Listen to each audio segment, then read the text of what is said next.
आज तो आत्मा इथे आहे जो तुमचं जीवन परिवर्तित करेल.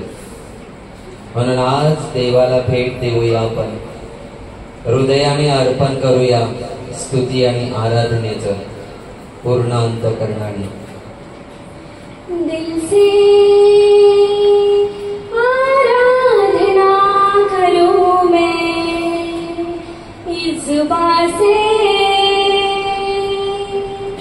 नाम तेरा ही लूं मैं. दिल से आराधना करूं मैं, इस जुबान से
आणि कृपेसाठी तुला धन्यवाद प्रभू.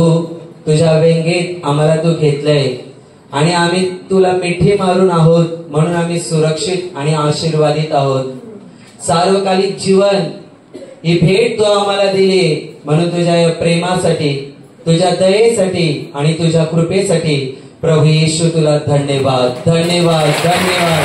प्रभू येशू तुला धन्यवाद धन्यवाद धन्यवाद धन्यवाद धन्यवाद धन्यवाद धन्यवाद धन्यवाद धन्यवाद धन्यवाद धन्यवाद धन्यवाद. Hallelujah hallelujah hallelujah hallelujah. आता सर्वांनी शांत बसा. ज्यांच्याकडे बायबल असेल बायबल उघडा. पवित्र शास्त्र नवीन करार पूर्ण बायबल पान क्रमांक 266. एफिसकरांस पत्र अध्याय 2 वचन 8. पवित्र शास्त्र नवीन करार पूर्ण बायबल पान क्रमांक 266. एफिसकरांस पत्र अध्याय 2 वचन 8. मी वाचतो, सर्वांनी शांतपणे ऐका. कारण कृपेनेच विश्वासाच्या द्वारे तुमचे तारण झालेले आहे आणि हे तुमच्या हातून झाले असे नाही, तर हे देवाचे दान आहे. Hallelujah hallelujah hallelujah hallelujah. ख्रिस्तातही जमलेल्या प्रियानो, आज देवाच्या वचनामध्ये स्पष्टपणे सांगितलेलं आहे, कारण कृपेनेच विश्वासाच्या द्वारे तुमचे तारण झालेले आहे आणि हे तुमच्या हातून झाले असे नाही, तर हे देवाचे दान आहे असं देवाचं वचन म्हणतं. म्हणजे आज वचन आम्हाला सांगतं, जे आमचं तारण झालेलं आहे ही देवाची कृपा आहे आणि जो आम्ही देवावर विश्वास ठेवला आणि त्या विश्वासाच्या द्वारे आमचं हे तारण झालंय. आमचं तारण झालंय म्हणजे आमचा उद्धार झालाय, म्हणजे आम्ही वाचवलेली लोक आहोत. आम्ही वाचलो गेलो आहोत आणि आम्हाला वाचवलेलं आहे, आम्हाला वाचवलेलं आहे, आम्हाला तारलेलं आहे, आम्हाला उद्धारलेलं आहे. म्हणून आमचा उद्धार झालेला आहे, म्हणून आमचं तारण झालेलं आहे, म्हणून आम्ही वाचलो गेलेलो आहोत. आणि इथे वाचवणारा इथे कोणी मनुष्य नव्हे, कारण माणूस या जगातल्या काही गोष्टींपासून तुम्हाला मदत करून वाचू शकतो. किंवा एखादा पाण्यात बुडत असेल आणि त्याला दिसल्यानंतर तो त्याचा हात देऊन किंवा काहीतरी एखाद्या गोष्टीचा वापर करून त्याला बाहेर काढून त्याला वाचू शकतो. पण आता जे इथे तारण आणि जे इथे वाचवणं आहे, जे उद्धार आहे, जे आपण तारलेलो आहोत, हे देवाने आपल्याला पापाच्या दलदलीतून उद्धारलेलं आहे, वाचवलेलं आहे. आणि या पापांमुळे जे परिणाम आपल्या जीवनावर होते आणि त्या वाईट परिणामांमध्ये आपण बुडत चाललो होतो आणि शेवटी आपण संपणार होतो, या गोष्टीतून आपल्याला देवानी उद्धारलेलं आहे, वाचवलेलं आहे. म्हणून बायबल मध्ये आज देवाचं वचन म्हणतं, कारण कृपेनेच विश्वासाच्या द्वारे तुमचे तारण झालेलं आहे असं बायबल मध्ये देवाचं वचन म्हणतं. आणि हे तुमच्या हातून झाले असे नाही, तर हे देवाचे दान आहे. जे आपलं तारण झालेलं आहे, जे आपण वाचलो गेलेलो आहोत, जे आपण तारलेलो आहोत, आपल्या पापांची क्षमा आपल्याला मिळालेली आहे, आपण ज्या पापाच्या दलदलीतून बाहेर निघालेलो आहोत, आपण जे स्वर्गात देवाच्या घरात जाणार आहोत, हे आपल्या कर्माने नव्हे, हे आपल्या ताकदीने नव्हे, हे आपल्या शक्तीने आणि बुद्धीनेही नव्हे, हे देवाची कृपा आहे आणि हे देवाचं दान आहे. हे देवाचं दान आहे, हा देवाचा आशीर्वाद आहे, ही देवाची कृपा आहे. कारण माणूस त्याच्या कर्माने देवाच्या घरात जाणार असता तर एकही माणूस देवाच्या घरात पोहोचला नसता. कारण माणसांच्या कर्मांचा हिशोब केला तर जास्तीत जास्त माणसाची कर्म वाईट आहेत आणि कमीत कमी चांगली आहेत. कमीत कमी ते पण सांगू शकत नाही. कोणी किती बोलेल, मी काय वाईट केले, मी कुठे काय वाईट कर्म केले, मी तर चांगली कामं केले, प्रियानं खोटं बोलणं हे सुद्धा वाईट काम आहे, पाप आहे. एखादी स्त्री, एखादी मुलगी तुमच्या समोरून रस्त्याने चालली आणि तुमचं लक्ष तिच्याकडे गेलं, भले तुम्ही शरीराने व्यभिचार केलेला नाहीये, परंतु जर तिच्याबद्दल तुम्ही तुमच्या मनात जर घाणेरडे विचार केले तरी तो व्यभिचार आहे आणि तो पापच आहे. एखादा पुरुष तुमच्या समोरून चाललेला आहे, तो देखणा आहे, सुंदर आहे, गोरापान आहे आणि तुमचं लक्ष त्याच्याकडे गेलं आणि तुमच्या मनात त्याबद्दल काही चुकीचे आणि घाणेरडे विचार चालू झाले तर हे देखील पाप आहे, हे देखील व्यभिचार आहे. एखाद्याला अपमानित करणं, एखाद्याला शिव्या देणं, एखाद्याशी खोटं बोलणं ही सुद्धा पाप आहेत. पाप करायला तुम्हाला कुठल्या स्थानावर जायला लागेल आणि तेव्हा तुमच्याकडून पाप होईल असं नाहीये. तुम्ही बसल्या ठिकाणावरून अनेक वेळेला तुमच्या मधून पाप होतात, कधी विचारांच्या द्वारे तर कधी बोलण्याच्या द्वारे तर कधी शरीराने जे कर्म करतो त्या काही वाईट कर्मांमुळेही आपल्याकडून पाप होतात. म्हणून माणूस त्याच्या कर्माने देवाच्या घरात कधीच पोहोचू शकत नाही. माणूस त्याच्या कृत्याने, माणूस त्याच्या वागण्याने स्वर्गामध्ये कधीच माणसाचा प्रवेश होऊ शकत नाही आणि झालाही नसता. देव पवित्र आहे, तो पवित्रतेने भरलेला परमेश्वर आहे. एवढा तो महान आहे, तो अगम्य प्रकाशात राहणारा परमेश्वर आहे. आणि पापी जीवनाने, पापी अंतःकरणाने, पापाने भरलेला मनुष्य डायरेक्ट देवाजवळही पोहोचू शकत नाही आणि डायरेक्ट देवाच्या घरातही पोहोचू शकत नाही. एवढा तो महिमेने भरलेला, पवित्रतेने भरलेला परमेश्वर आहे. मग याचा अर्थ काय? माणूस कधी देवाच्या घरात पोहोचू शकणार नाही का? नाही, असं मी कुठेच सांगत नाही, कारण असं बायबल कुठे आम्हाला शिकवत नाही. माणसाला एक आशा आहे, एक आशेचा किरण आहे.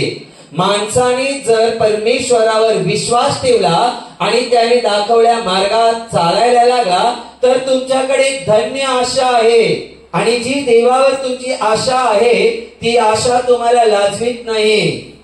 म्हणून प्रियानो, आपल्याला आशा आहे की आपलं तारण होईल, आपल्याला आशा आहे आपण वाचले जाऊ शकतो, आपल्याला आशा आहे की आपला देखील उद्धार होईल. ती आशा म्हणजे ख्रिस्त येशू आहे. होय, माणूस पाप करत गेला आणि माणूस स्वतःच्या मनाच्या हट्टाप्रमाणे वासनेच्या आहारी जाऊन देवाच्या विरुद्ध वागत राहिला, देवाच्या आज्ञा मोडत राहिला. आणि अनेक वेळेला काही अशा गोष्टी त्याच्या जीवनात त्याने केल्या की तो वरून म्हणतो की काय नाही, बघ मी चुकीचे खोटं बोललो, माझं चांगलं झालं, मी असं चुकीचं वागलो, माझं चांगलं झालं.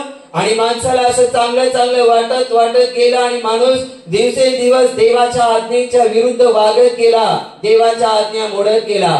आणि माणूस जसा देवाच्या आज्ञा मोडत गेला तसा माणूस देवाच्या पासून लांब लांब गेला. का लांब गेला? कारण जे देवाने सांगितले ते करायचं नाही, जे देवाला पसंत नाही, जे देवाला आवडत नाही ते मात्र पहिलं करायचं. म्हणून माणूस देवाच्या विरुद्ध वागत गेला आणि माणूस देवापासून लांब झाला. देवाने माणसाला कधी सोडलं नाही, देवाने माणसाला कधी टाकलं नाही. आज माणूस म्हणतो देवाने मला सोडलंय, देवाने मला टाकलंय, देवाचं लक्ष माझ्याकडे नाहीये का? देवाने तुम्हाला कधी सोडलं नाही, देवाने कधी तुम्हाला टाकलं नाही. आजही प्रभू येशूचं लक्ष तुमच्यावर, माझ्यावर आहे. पण एवढंच की माणसानेच देवाचा हात झटकला आणि माणूस बोलाया, देवा तू इथे थांब, मला ना तिथे काहीतरी आढळलंय, मला जरा जाऊन येऊ दे.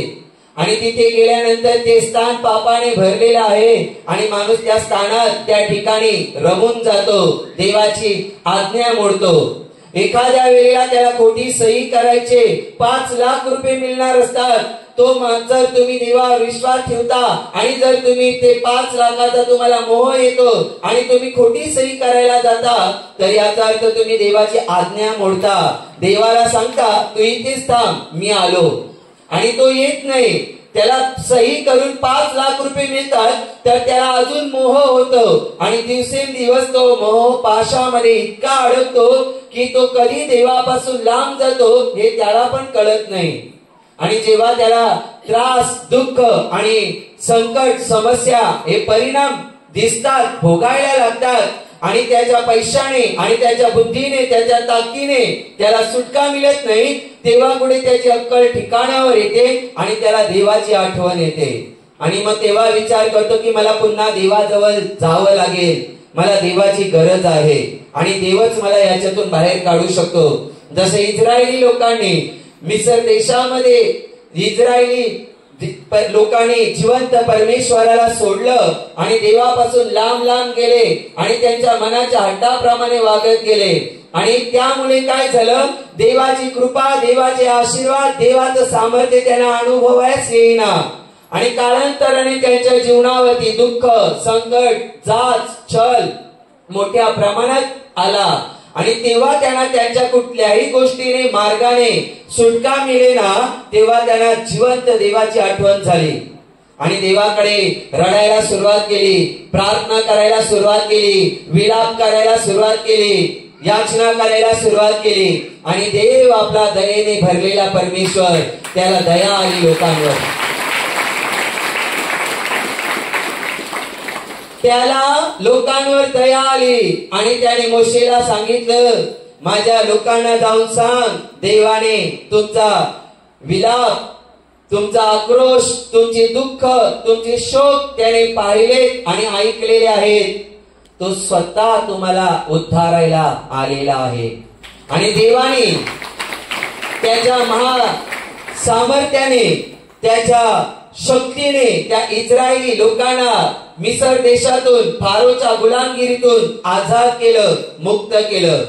ख्रिस्तातही जमलेल्या प्रियानो, देवाने कृपा केली म्हणून ही लोक वाचली गेली, म्हणून ही लोक तारली गेली त्या गुलामगिरीतून, म्हणून या लोकांना सुटका मिळाली त्या त्रासातून. ही देवाची दया आणि ही देवाची कृपा आहे. देव कृपा करतो तेव्हाच देवाच्या सामर्थ्याचा आणि देवाच्या प्रेमाचा आम्हाला अनुभव येतो.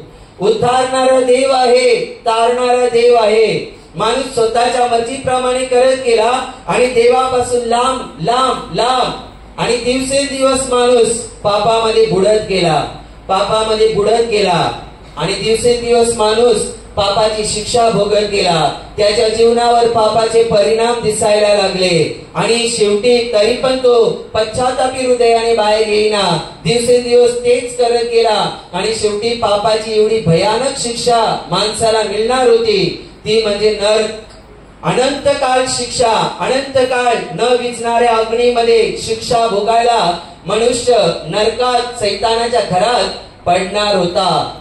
पण ही देवाने दया केली, देवाने कृपा माणसावर केली आणि देव बघा माणसावर किती प्रेम करतो की सुरुवातीपासून माणूस गद्दारी करत गेला, पण देव विश्वसनीय आहे, देव प्रामाणिक आहे आणि तो विश्वास योग्य त्यांच्या बरोबर राहिला.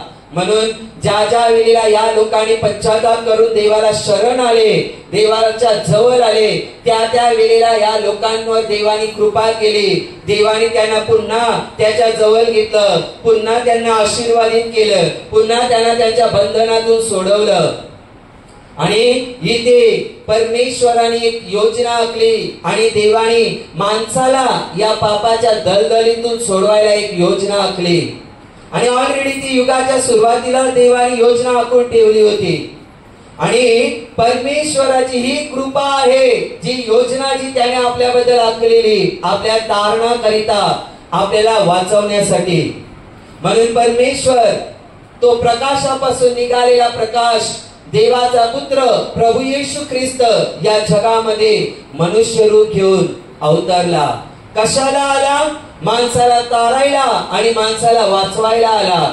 जो माणूस पापामध्ये बुडाला होता, जो माणूस पापाची फळं दिवसेंदिवस भोगत होता आणि जो माणूस शेवटी अनंतकाळ शिक्षा भोगायला नरकामध्ये पडणार होता, त्या माणसाला तारायला आणि वाचवायला स्वयं परमेश्वर या जगामध्ये आला. म्हणून बायबल मध्ये देवाचं वचन म्हणतं, योहानाचं शुभवर्तमान अध्याय 3 वचन 16 मध्ये, देवाने जगावर एवढी प्रीती केली की त्याने आपला एकुलता एक पुत्र दिला, तो अशासाठी की जो कोणी त्याच्यावर म्हणजे प्रभू येशूवर विश्वास ठेवेल त्याचा नाश होऊ नये, तर त्याला सार्वकालिक जीवन प्राप्त व्हावे. देव या जगामध्ये माणसाचा रूप घेऊन आला. माणसाचा रूप घेऊन अशासाठी आला की माणसाला पापाच्या दलदलीतून बाहेर काढायला, आणि जे पापाचे परिणाम तो भोगत होता या सगळ्या वाईट गोष्टीतून बाहेर काढायला, आणि नरकात पडू नये, स्वर्गात यावं, सार्वकालिक जीवन आनंद मिळवावा, यासाठी प्रभू येशू या जगामध्ये आला. प्रभू येशू या जगामध्ये आला. म्हणून प्रियानो, प्रभू येशू ख्रिस्त तुम्हाला आणि मला तारायला आणि वाचवायला या जगामध्ये आला. आणि प्रियानो, जो येशूवर विश्वास ठेवतो त्याला तारण प्राप्त होतं, त्याचा उद्धार होतं, असं बायबल मध्ये म्हटलेलं आहे. जर तुम्ही येशूवर पूर्ण हृदयाने अंतःकरणाने विश्वास ठेवायला तयार असाल, तर तो तारणारा, तुम्हाला वाचवायला, तुमचा उद्धार करायला, आणि जेव्हा तुमच्या जीवनाचे आयुष्याचे सर्व दिवस संपतील आणि शेवटी तो तुम्हाला त्याच्या घरात, स्वर्गात, अनंतकाळ सुखात त्याच्या उपस्थितीत घ्यायला तयार आहे. जर तुम्ही तयार असाल तर तो तुम्हाला वाचवायला तयार आहे. तो तुम्हाला नरकाच्या शिक्षेपासून सोडवायला, वाचवायला आलेला आहे. तो तुमचा उद्धार करायला तयार आहे. तो तुम्हाला पापांची क्षमा करायला तयार आहे. का तयार आहे? कारण पापाची क्षमा करण्याचा अधिकार प्रभू येशू ख्रिस्ताला आहे. कारण त्याने संपूर्ण मानव जातीच्या पापांची शिक्षा त्याने स्वतःच्या देहावर घेतली. 39 चाबकाचे फटके त्याच्या शरीरावर मारण्यात आले. त्याच्या डोक्यामध्ये विषारी काट्यांचा मुकुट घातला. त्याच्या पाठीवर लाकडी अवजड क्रूसाचा भार लादण्यात आला. तो ओझा घेऊन तो कालवरची वाट चालत होता. तो टेकडीवर चालत चढत होता, पण तो अनेक वेळा खाली पडला. पुन्हा पुन्हा तो तुमच्या माझ्यासाठी उठला. ओझा त्याने तो क्रूसाचा भार वाहिलाच, आणि कालवरीच्या टेकडीवर प्रभू येशूला त्या क्रूसावर खेळण्यात आलं. त्याच्या दोन्ही पवित्र हातामध्ये खिळे ठोकले. त्याच्या पायामध्ये खिळा ठोकण्यात आला, आणि त्याला लाकडी क्रूसावर 3 खिळ्यावर खेळण्यात आलं. तो मेलाय की जिवंत हे पाहण्यासाठी त्याच्या कुशीमध्ये भाला खुपसला, आणि रक्ताची पाण्याची धार त्याच्या कुशीतून बाहेर निघाली. पूर्ण रक्तबंबाळ झालेला येशू क्रूसावर खिळला होता. प्रियानो, ते तुमच्या आणि माझ्या पापांची शिक्षा त्याने स्वतःवर घेतली, आणि तुमच्या माझ्या तारणाकरिता त्याने काय केलं? तुमच्या माझ्या पापांची किंमत मोजली. ती म्हणजे त्याचं पवित्र शरीर आणि पवित्र रक्त देऊन तुमची माझी किंमत त्याने मोजली, भरली, आणि आपल्याला सैतानाच्या गुलामगिरीतून त्याने सोडवलेलं आहे, वाचवलेलं आहे.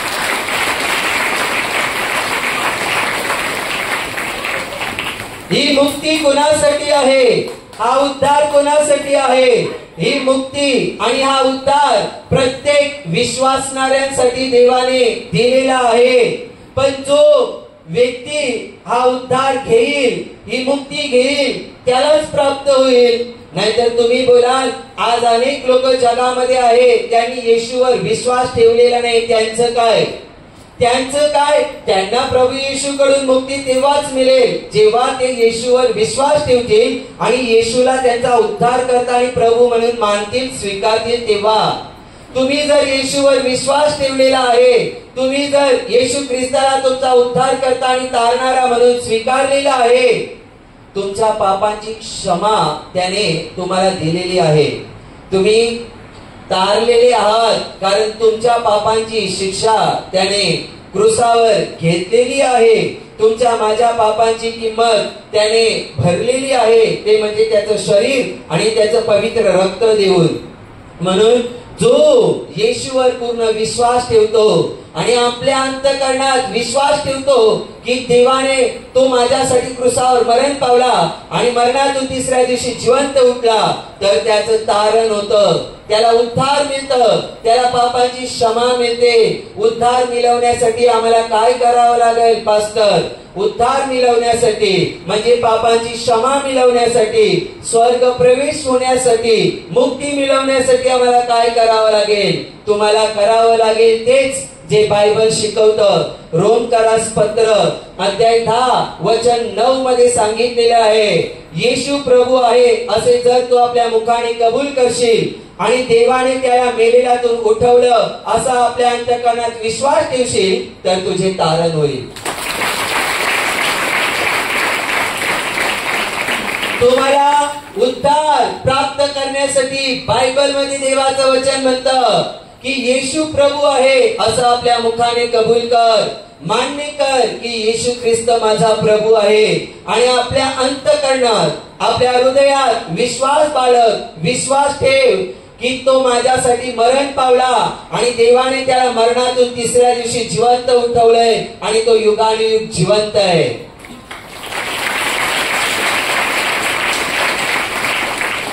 जर देवाने सांगितल्यानुसार तुम्ही जर प्रभू येशूवर पूर्ण हृदयाने विश्वास ठेवायला तयार आहात, जर तुम्ही विश्वास ठेवत आहात की तो तुमच्यासाठी माझ्यासाठी क्रूसावरती बलिदान दिलं, मरण पावला, रक्त सांडलं आणि मरणातून तिसऱ्या दिवशी तो जिवंत उठलेला आहे, हा विश्वास जर हृदयात ठेवाल आणि तुम्ही तुमच्या मुखाने विश्वासाने कबूल कराल की येशू माझा प्रभू आहे, तर तुमचं तारण आहे, तुमचा उद्धार आहे.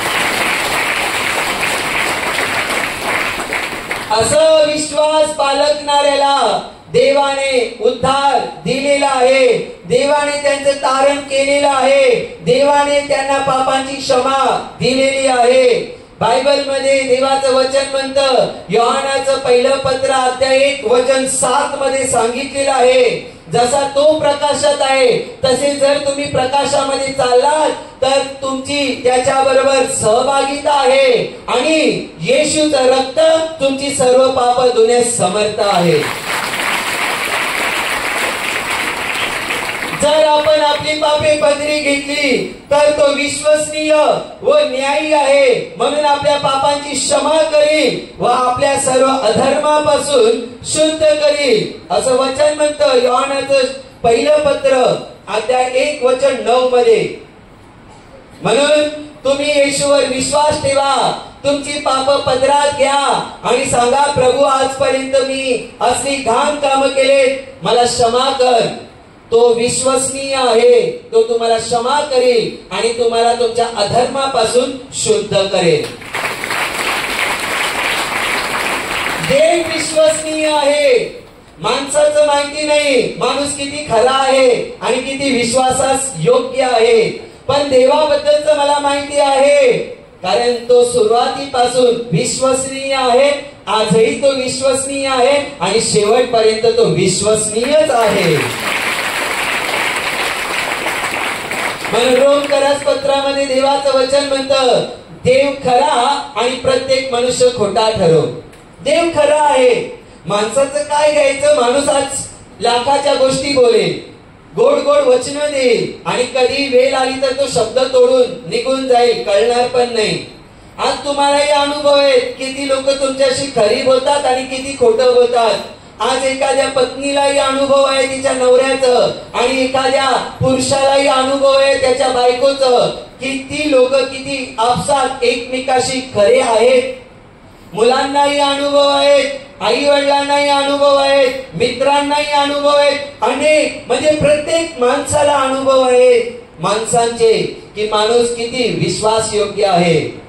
आज आपल्याला माहिती आहे माणूस कधी दगाबाजी करेल, धोकेबाज ठरेल आणि निघून जाईल. आणि अनेक वेळेला तुम्ही चांगलं वागत असताना पण अनेक लोक कालांतराने तुमच्याशी दगाबाजी, धोकेबाजी करतात. निराश होऊ नका. एक गोष्ट तुम्हाला मी सांगतो, जेवणाचं ताट, ज्या वेळेला जेवणाचं ताट पंचपक्वान्नांनी भरलेलं असतं तर ते आपल्याला आवडतं आणि किती चांगलं वाटतं त्या ताटाला बघून. आणि त्या ताटातलं जेवण जेव्हा आपण जेवतो, जेव्हा त्या ताटातलं जेवण संपतं त्यावेळेला तो ताट खरकाडा आणि घाणेरडा वाटायला लागतो आपल्याला. का? लक्षात ठेवा, याच्यामध्ये त्या ताटाचा दोष नाहीये. त्या ताटाने कोणाचं तरी पोट भरलेलं आहे, त्या ताटातल्या अन्नामुळे कोणाचं तरी पोट भरलेलं आहे, तुमच्यामुळे कोणाचं तरी चांगलं झालेलं आहे. म्हणून त्यांचं पोट भरल्यानंतर त्यांना तुम्ही वाईट वाटत असाल, तुमच्याशी दगाबाजी धोकेबाजी करत असतील, याचा विचार तुम्ही करू नका आणि टेन्शन घेऊ नका, पण आनंद करा. देवाने तुम्हाला देणाऱ्यांमध्ये बसवलेलं आहे, उभं केलेलं आहे, देणारे बनवलेलं आहे. जसं आपण गीत गातो, तेरे हाथों को लेने वाला नहीं देने वाला बनाएगा. देवाला धन्यवाद द्या. देवाने तुम्हाला लोकांच्या पुढे मागणारं बनवलेलं नाही, देणारं बनवलेलं आहे. देवाला धन्यवाद असो. म्हणून या गोष्टीमध्ये त्या ताटाची काही चूक नाही हो. त्या माणसाचं पोट भरले म्हणून आता त्याला तो ताट खरकडा आणि उष्टा आणि घाणेरडाच वाटणार आहे. यामध्ये तुमची चूक नाही. तुमच्याद्वारे त्यांचं चांगलं झाले, भरले म्हणून आता त्यांना तुम्ही नको नकोशी झालेले आहात, यात तुमची चूक नाही. तुम्ही देवावर विश्वास ठेवा. माणसांचे स्वभाव असे असतात, पण देव कधी न बदलणारा देव आहे. देव खरा आणि प्रामाणिक आणि विश्वासयोग्य आहे. प्रियानो, बायबलच्या वचनानुसार आज तुम्ही वचनातून ऐकत आहात तारणाविषयी, उद्धाराविषयी. म्हणून येशू ख्रिस्त या जगामध्ये माणसाला तारायला आलेला आहे. जितकी त्याच्यावर विश्वास ठेवतात, जितकी पाप देवापुढे कबूल करून सोडून देतात, ती लोक तारणामध्ये चालतात. होय, हे तारण, ही पाप क्षमा ज्यांना मिळालेली आहे त्यांना आशा आहे की ते मेल्यानंतर दुसरं तिसरं कुठे जाणार नाही, डायरेक्ट देवाजवळच जाणार आहे.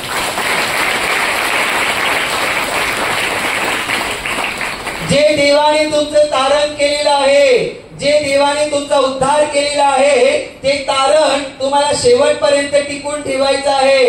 नाहीतर आज तुम्ही येशूवर विश्वास ठेवाल, येशूचा तुमच्या हृदयात प्रभू म्हणून स्वीकार कराल आणि कालांतराने तुम्ही पुन्हा येशूला सोडून द्याल आणि तरी अपेक्षा ठेवाल की मी स्वर्गातच जाणार. नाही, शेवटपर्यंत बायबल म्हणते जे तुझ्या जवळ आहे ते शेवटपर्यंत दृढ धरून राहा, असं प्रकटीकरणात म्हटलेलं आहे. तुम्हाला बायबलच्या वचनानुसार त्याचबरोबर मत्तईमध्ये देखील सांगितलेलं आहे, शेवटपर्यंत जो टिकेल तोच तारला जाईल. म्हणजेच आज देवाने तुमचं तारण केलेलं आहे, पण हे तारण केले म्हणजे तुम्हाला पापांची क्षमा दिलेली आहे. ज्या पापामध्ये, ज्या पापाच्या दलदलीत तुम्ही बुडत चालल्या होतात आणि शेवटी तुम्ही संपणार होतात आणि अनंत काळ नरकात शिक्षा भोगणार होतात, या सगळ्यातून प्रभू येशूने त्याचं बलिदान देऊन, रक्त सांडून, प्राण शरीर अर्पण करून उद्धार आपल्याला दिलेला आहे, आपल्याला त्याने तारलेलं आहे. जर आता त्याने आपलं तारण केलेलं आहे तर या तारणाच्या वाटेतच चालत राहा. ही तारणाची वाट सोडून इकडे तिकडे भटकू नका. ज्या देवाने उद्धार केलेला आहे त्या देवाने उद्धार तुमची कर्म बघून तुमचा उद्धार केलेला नाही.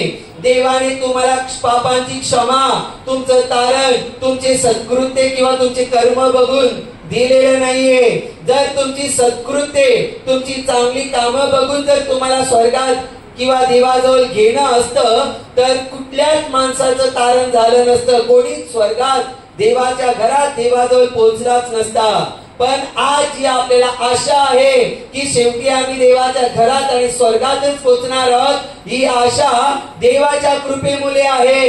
आणि जी देवाने तुमच्यावर कृपा केली आणि जो तुम्ही येशूवर विश्वास ठेवला, कृपेनेच, विश्वासाच्या द्वारे तुमचे तारण झालेले आहे.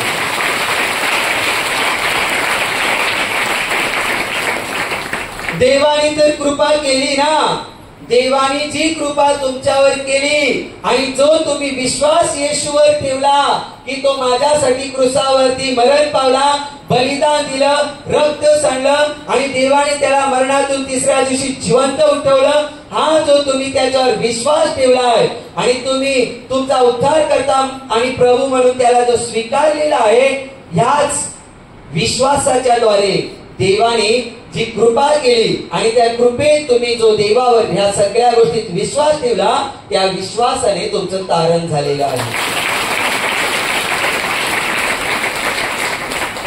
म्हणून हे तारण गमवू नका. हे तारण जे देवाने तुमचं केलेलं आहे ते शेवटपर्यंत टिकवून ठेवा.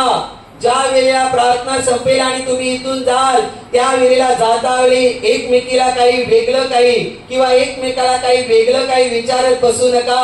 प्रत्येकाला विचारा, तुझं तारण झालंय का? तुझं तारण झाले का? तुला पापांची क्षमा झाली का? तुला पापांची क्षमा झाली का? ज्यांनी प्रभू येशूवर विश्वास ठेवलेला आहे आणि त्याला उद्धार करता प्रभू म्हणून स्वीकारलेला आहे, त्या लोकांनी ज्यांनी पापांची क्षमा देवाजवळ मागितलेली आहे त्या सगळ्यांचं तारण झालेलं आहे. पण अजूनही तुम्ही जर प्रभू येशू ख्रिस्ताला पूर्णपणे तुमचा उद्धारकर्ता म्हणून, तुमचा तारणारा म्हणून, प्रभू म्हणून जर हृदयात स्वीकारलेलं नसेल तर तुमचं तारण झालेलं नाहीये. कृपा मात्र देवाने केलीये. पण आता जर देवाने कृपा तुमच्यावर केलीये तर या देवाच्या कृपेमध्ये राहून प्रभू येशूवर विश्वास ठेवा. आणि जेव्हा तुम्ही पूर्ण हृदयाने त्याच्यावर विश्वास ठेवता आणि तुमचा उद्धार करता प्रभू म्हणून त्याला मानता, तेव्हा तुमचं तारण होतं. नाहीतर तुम्ही म्हणाल मला काय गरज नाही, पापांच्या क्षमेची काय गरज नाही. जेव्हा पापांची क्षमा तुमच्या जीवनावर येते तेव्हा जे पापाचे परिणाम, पापाची जी फळं तुम्ही भोगत होतात, आता ही पापाची फळं काय आहेत, पापाचे परिणाम काय आहेत? ही पापाची फळं म्हणजे दुःख, संकट, समस्या, कटकटी, भांडणं, अपयश, रोग, वांझपणा, अनेक ज्या वाईट गोष्टी आहेत ही सगळी पापाची फळं आहेत. जेव्हा तुमच्या पापाची क्षमा होते तेव्हा ही पापाची फळं निघून जातात आणि देवाची फळं तुमच्या आयुष्याला लागतात. आता ही देवाची फळं काय आहेत? ही देवाची फळं येशूवर जेव्हा विश्वास ठेवता तेव्हा ती सुरू होतात. पण ही फळं तुमच्या आयुष्यामध्ये वाढली पाहिजेत यासाठी तुम्हाला शेवटपर्यंत येशूवर विश्वास ठेवून येशूच्या वचनानुसार जीवन जगावं लागतं. नाहीतर तुम्ही म्हणाल मी दर आठवड्याला केंद्रात प्रार्थनेला येतो म्हणजे मी चांगलं करतो, म्हणजे मी स्वर्गात जाणार. तसं नसतं. दर आठवड्याला प्रार्थनेला येता म्हणून तुम्ही स्वर्गात जाल किंवा तुमचं चांगलं होईल असं नव्हे. तर आता देवावर पूर्ण विश्वास ठेवून देवाच्या वचनानुसार चालत राहाल तर तुमच्या जीवनामध्ये देवाचा चांगुलपणा तुम्ही पाहाल, देवाची कृपा अनुभव कराल आणि देवाचा महिमा तुमच्या जीवनावर प्रकट होईल आणि देवाच्या गौरवाचे तुम्ही साक्षी बनाल, आशीर्वादाने भरून जाल. यासाठी देवाच्या आज्ञा तुम्हाला घेऊन त्या आज्ञानुसार चालावं लागतं. म्हणून ही देवाची फळं, आता तुमचं तारण झाले, पापांची क्षमा झाली तर तुमच्या आयुष्याला फळ लागायला सुरुवात झाली. आता फळ लागायला सुरुवात झाली. ही एक दोन फळं बघून नाचू नका. ही फळं कशी वाढतील याचा विचार तुम्ही करा. ही फळं वाढावी तुमच्या आयुष्यामध्ये आणि शेवटपर्यंत तुम्हाला येशूमध्ये टिकावं लागेल. यासाठी तुम्हाला येशूवर विश्वास ठेवून येशूच्या आज्ञा घेऊन, वचन घेऊन चालावं लागतं. फक्त देवावर विश्वास ठेवा. देव तुम्हाला सहाय्य करेल, देव तुम्हाला मदत करेल, देव तुम्हाला शिकवेल आणि देवाचं तुम्ही ऐका आणि त्याप्रमाणे चालायला सुरुवात करा. प्रियानो, देवाने कृपा केली आणि कृपेने विश्वासाच्या द्वारे तुमचं आता तारण झालंय. हे तुम्ही चांगलं वागलात म्हणून तुमची पाप क्षमा, तुमचं तारण झालेलं नाहीये. तुम्ही हजारो रुपये दान केले केंद्रात किंवा बाहेर कुठल्या तरी लोकांना, गोर गरिबांना मदत केली म्हणून तुम्ही स्वर्गात जाल असंही नाहीये. ही देवाची कृपा आहे, हे देवाचं दान आहे की त्याने आपलं तारण केलंय. म्हणून आता जर त्याने तारण केले, या तारणाची शिकवण घ्या, ही तारणाची सुवार्ता घ्या आणि जी देवाची शिकवण आहे त्या शिकवणीला अनुसरून त्यामध्ये जीवन जगायला सुरुवात करा. जर तुम्ही देवाच्या वचनानुसार चालत राहाल तितकंच दिवसेंदिवस तुम्ही तुमच्या वाईट सवयींमधून असती लांब व्हाल आणि तुम्ही एक दिवस तुमच्या या घाणेरड्या सवयीतून आणि स्वभावातून निमुक्त व्हाल आणि एक प्रभावशाली सामर्थ्याने भरलेलं तुम्ही जीवन जगाल.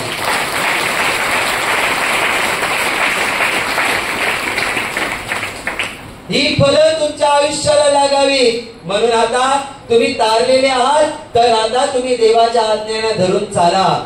ख्रिस्तावर येशूवर विश्वास ठेवा आणि येशूची शिकवण घेऊन जीवन जगा, म्हणजे आणखी तुमच्या आयुष्याला फळ लागत राहील. जे देवाने तारण केले ते तारण प्रियानो गमवू नका, कारण तुमचं तारण चोरायला सैतान टपून बसलेला आहे. जो तुमचा देवाने उद्धार केलेला आहे तो तुमच्या हातून खेचून घ्यायला सैतान टपून बसलेला आहे.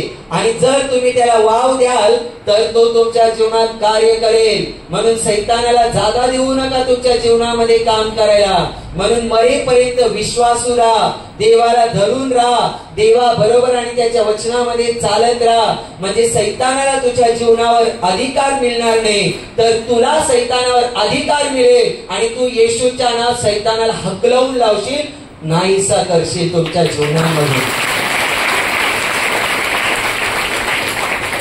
माझं आता तारण झालंय, मला पास्टर या पापी जगामध्ये राहायचं नाहीये, कारण मी उतारलोय, माझी पाप क्षमा झाली, मला ना स्वर्गात जायचंय, मला नाही राहायचं या जगामध्ये.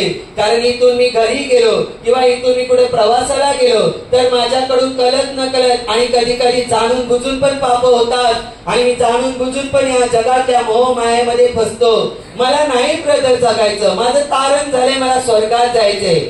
तुमचं तारण झालंय, तुम्ही स्वर्गात जाणार आहात शेवटपर्यंत देवामध्ये येशूमध्ये राहिला तर. पण मुद्दामून देव तारलेल्या लोकांना या पृथ्वीवर ठेवतो. का ठेवतो माहितीये? तुम्हाला पाप करायला ठेवत नाही, तर या जगामध्ये देवाच्या महिमेची गौरवाची तुम्ही साक्ष बनावे आणि जी लोक अंधारात आहेत त्यांना जाऊन ही तारणाची सुवार्ता सांगावी. म्हणून देव तारलेल्या लोकांना लवकर उचलत नाही, त्याने या जगात ठेवतो त्याच्या राज्याची तारणाची सुवार्ता अनेक लोकांपर्यंत पोहोचवण्यासाठी. ज्यांचं तारण झालेलं असतं त्यांच्यावर पवित्र आत्म्याचा शिक्का मारलेला असतो की ही माझी निवडलेली लोक आहेत म्हणून. म्हणून प्रियानो, तुमचं तारण झालंय तर आता या तारणामध्ये चाला, म्हणजे येशूच्या आज्ञेत आणि येशू बरोबर चालत राहा आणि त्याचबरोबर ही तारणाची सुवार्ता अनेकांपर्यंत पोहोचवा, म्हणजे जो विश्वास ठेवेल त्याला सुद्धा येशूच्या नावात तारण प्राप्त होईल.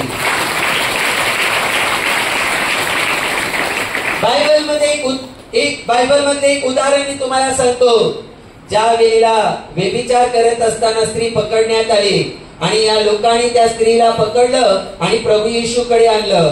हे लोक ऑलरेडी येशू ख्रिस्ताचे वैरीच बनले होते, देव नव्हता यांचा वैरी, पण यांच्या मनातच येशू बद्दल राग होता. मग ती शास्त्री परुषी असोत की याजक असोत की यहुदी काही लोक असोत, यांच्या मनातच येशू बद्दल राग होता. का? कारण येशू सत्याची शिकवण देतो, येशू खरं बोलतो आणि सगळी शिकवण प्रभू येशू देतो. अनेक वेळेला आम्ही इथून खरं सांगितलेलं काही लोकांना आवडत नाही, कारण त्याच्याने त्यांच्या अंधाराची कामं उजेडात येतात ना, दिसायला लागतात, मग त्यांना कुठेतरी वाईट वाटायला लागतं. मग कधीतरी काही लोक म्हणतात नको मी नाही जाणार प्रार्थनेला. पण प्रियानो, तुम्ही येशूमध्ये आल्यानंतर साहजिकच आहे, तुम्हीच काय आम्ही पण येशू जवळ आल्यानंतर आमच्या अंधारातली कामं आम्हाला दिसायला लागली. का? कारण येशू प्रकाश आहे आणि प्रकाशामध्ये जो येतो तिथे अंधार राहत नाही, तिथे सगळं उघड दिसायला सुरुवात होते. म्हणून येशू मध्ये तुम्ही आल्यानंतर तुम्हाला उघड दिसायला सुरुवात होतं की खोटं बोलणं पण पाप आहे, चोरी करणं पण पाप आहे, शिवी देणं पण पाप आहे, बायकोला लाथाळणं मारणं पण पाप आहे, नवऱ्याला शिव्या देणं अपमानित करणं पण पाप आहे, व्यभिचार करणं पण पाप आहे, गर्भपात करणं पण पाप आहे, खोटी सही करणं पण पाप आहे. अशा कितीतरी आपली अंधाराची कामं येशूत आल्यानंतर उघड होतात आणि आपल्याला कळतं, दिसतं की हे चुकीचं आहे. म्हणून हे दिसल्यानंतर आम्हाला क्षमा मागून सोडून द्यावं लागतं. प्रियानो, देवावर विश्वास ठेवा, येशू प्रकाश आहे. या या लोकांना येशूचा राग होता, म्हणून त्यांनी व्यभिचार करत असलेल्या स्त्रीला पकडून आणलं. याच्या आधी बरं त्यांना ही स्त्री दिसली नव्हती का? माहित होतं सगळं, पण याच्या आधी त्यांना काय घेणं देणंच नव्हतं. पण आता या येशूचा काटा कसा काढायचा म्हणून यांनी प्लॅन केला आणि त्या स्त्रीला ते घेऊन आले आणि येशूला म्हणतात की व्यभिचार करत असताना पकडलेल्यानं दगडमार करून मारावं असं शास्त्रलेख नियमशास्त्र म्हणतं. येशू जवळ त्यांनी बरोबर वचनातून वार केला. आणि तुम्ही किती वचन घोषित करा, तो देव आहे, त्याने सर्व निर्माण त्याने केलेलं आहे. जसं सैतान येशूची परीक्षा घ्यायला आला होता ना, येशू 40 दिवस रात्र उपवास प्रार्थनेत असताना नंतर शेवटी तो परीक्षेत आला ना येशूची परीक्षा घ्यायला. आणि तो सैतान बोलता वेळी कसा बोलायचा, शास्त्र लेखातून. इथे ही लोक पण येशू जवळ येऊन बोलतात असं शास्त्र लेख आहे. बायबल मध्ये सांगितलं, येशूने ऐकून घेतलं. येशू शांत होता, आपल्यासारखा तोंडाला तोंड देत बसला नाही. तिकडून चावम्याव, इकडून चावम्याव, इकडून तू मैमे, तिकडून तू मैमे. देव असं कधी करत नाही. देवाने शांतपणे ऐकून घेतलं आणि त्यानंतर देव जमिनीवरती ओनवला आणि बोटाने मातीवर गिरवत होता. जुन्या करारात बायबल मध्ये देवाचं वचन म्हणतं, त्याच्यापासून फितुरणाऱ्यांची नावं त्याने धुळीवर लिहिली. पण नवीन करारात काय लिहित होता ते देवालाच माहितीये. आणि त्यानंतर प्रभूने त्यांच्याकडे पाहिलं आणि म्हणाला, तुमच्यापैकी जो निष्पाप असेल त्याने पहिला दगडीला मारावा. तू निष्पाप, तू निष्पाप आहे, तू निष्पाप आहे. कोण निष्पाप आहे? म्हणजे ज्याने अख्ख्या आयुष्यात एकही पाप केला नसेल, थोडस खोटही बोलला नसेल, थोडासा वाईट विचारही आला नसेल. कोण आहे तुमच्यापैकी निष्पाप, ज्याने त्याच्या उभ्या आयुष्यामध्ये एकदाही पाप केलेलं नाही? बायबल मध्ये येशूने सांगितलं, ठीक आहे ना, तुम्ही शास्त्रलेख मला शिकवायला आलात, तर तुम्ही मला सांगा तुमच्यापैकी कोण निष्पाप आहे? आधी स्वतःच्या डोळ्यातलं मुसल न काढता आपल्या भावाच्या डोळ्यातलं कुसल का काढायला जातो? मुसली ही अशी लांबच्या लांब असते, जी उकळीमध्ये आपण भात कुटत राहतो ना, किती मोठी असते मुसली, आणि कुसल केवढूस राहतं, एवढूसच राहतं ना. मग दोघातून काय मोठं आहे, मुसळी की कुसल? मग आधी स्वतःची पापही मोठमोठी आहेत, ती झाकून ठेवायची. आणि भाऊ थोडासा कुठेतरी चुकलाय, हे तू पापी आहेस, हे तू पापी आहेस, तू असा आहेस, तू तशी आहे, तुला अक्कल नाही का, चल तुम्ही पाप केलंय. कशाला? म्हणून येशू तिथे म्हणतो, येशू त्या लोकांना म्हणाला, तुमच्यापैकी जो निष्पाप असेल त्याने तिला दगड मारा. नियमशास्त्र घेऊन आलात ना मला शिकवायला, घ्या मग. अरे त्या ख्रिस्तामध्ये ज्ञानाच्या आणि बुद्धीच्या निधी गुप्त आहेत, त्याला शिकवणारे आपण कोण? शास्त्रलेख असं म्हणतो, शास्त्रलेख कसं म्हणतं. एक प्रसंगी मी तुम्हाला शिकवेल आणि तुमच्यामध्ये कोणी ज्ञानी असेल तर तो मला कुठेतरी शिकवेल. पण असं थोडी की आपण देवाला शिकवणार आहोत शास्त्रलेख घेऊन, नाही. देव जसा बोलला तसे सगळे चूप चालते झाले. एक काही माणसाने दगड मारला नाही. बायबल म्हणतं लहानांपासून मोठ्यांपर्यंत, वृद्धांपासून लहानांपर्यंत, बायबल म्हणतं वृद्धांपासून म्हाताऱ्यांपासून ते लहानांपर्यंत सगळ्यांनी दगड टाकला आणि निघून गेले. कोणीच तिला दगड मारला नाही. मग याचा अर्थ काय समजायचा? तिथे कोणी निष्पापच नव्हता, फक्त तिथे येशू राहिला. येशू तिला म्हणतो, बाई तुला दंड ठरवणारे, शिक्षा देणारे कुठे? तिला शिक्षा करायची असं ती म्हणते कोणी नाहीये, फक्त तिथे येशू होता. म्हणून येशू तिला म्हणाला, शांतीने जा, मीही तुला शिक्षा देत नाही, तुझ्या पापांची क्षमा झाली, इथून पुढे पाप करू नको. किती आनंदाने आणि शांतीने भरून ती तिथून गेली आणि येशू मध्ये जीवन जगायला लागली. त्या वेळेपासून, त्या क्षणापासून त्या स्त्रीने ते कुकर्म सोडले आणि प्रभूची सेवा करीत आणि चांगलं जीवन जगत राहिली देवाच्या नावात. देवाने तिला पापांची क्षमा केली, तिचा उद्धार केला, तिचं तारण केलं. आणि तिचं तारण झाल्यानंतर तिने काय केलं? ती चांगली कामं करत राहिली, येशू मध्ये जीवन जगत राहिली, देवाची सेवा करत राहिली. तुम्हाला जर पापांची क्षमा झाली, तिला पापांची क्षमा बघितली कशी लगेच मिळाली? तिने चांगली कामं केली का? तिच्या कर्मांमुळे तिचं तारण झालं का? ते तिच्या हातून तिचं तारण झालं का? नाही. खरं तर तिची कामं खूप घाणेरडी होती. पण जेव्हा येशू जवळ आली तेव्हा येशूने त्याचं तारण केलं. हे देवाची कृपा आहे, हे देवाचं दान आहे. ते तेव्हा तिलाच नव्हे तर आजही तुम्हाला मला मिळालेलं आहे. आणि जोपर्यंत हा कृपेचा काळ आहे तोपर्यंत त्याच्यावर विश्वास ठेवणाऱ्यांना मिळत राहील. म्हणून आता जर तुमचं तारण देवाने केलेलं आहे तर आता देवामध्ये जीवन जगा आणि चांगली कामं करत राहा प्रियानो. आणि जर तुम्ही कोणी नवीन आहात आणि अजूनही तुम्ही तारण प्राप्त करून घेतलेलं नाही, पापांची क्षमा मिळवलेली नाही, तर आज प्रभू येशू ख्रिस्तावर पूर्ण विश्वास ठेवा.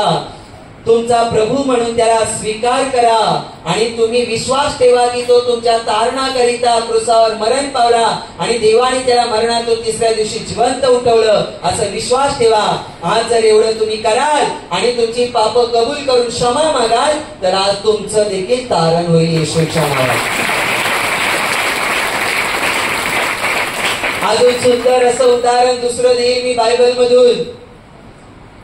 काल्वरीच्या टेकडीवर बलिदानाच्या वेळेला अजून एक उद्धार तिथे झाला.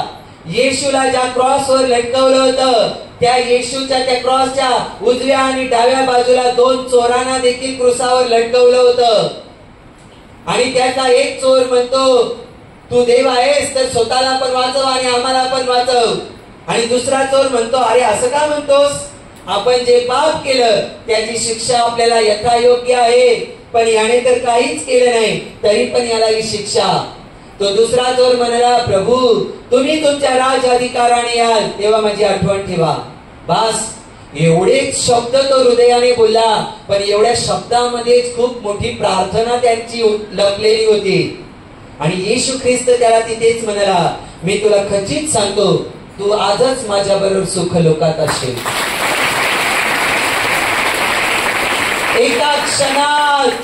एका क्षणात त्याचं तारण झालं, त्याच्या कर्माने नव्हे तर त्याने जो येशूवर विश्वास ठेवला, त्याने जे त्याला प्रभू म्हणून मान्य केलं, या सगळ्या गोष्टींनी त्याचं तारण केलं. येशूने त्याचं तारण केलं, आयुष्यभर पाप केलं, पण जेव्हा शेवटचा क्षण आला आणि तारणाची सुवार्ता त्याच्या हृदयात कुठेतरी कशी क्लिक झाली आणि त्याने मान्य केलं आणि त्या क्रूसावरतीच मरायच्या आधी त्याने उद्धार प्राप्त करून घेतला. एका चोराचा उद्धार नाही, दुसऱ्याचा उद्धार झाला, कारण दुसऱ्याने कबूल केलं, मान्य केलं.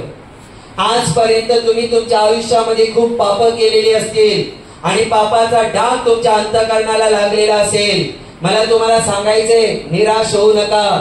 तुमचं मन तुम्हाला खात असेल तरी पण आज निराश होऊ नका. पूर्ण हृदय तुमचं येशूला समर्पित करा, येशूवर विश्वास ठेवा आणि तुमचा उद्धार करता म्हणून त्याला स्वीकार करा. मग बघा तुम्ही पापांची क्षमा मागाल आणि तो तुम्हाला मुक्त करेल.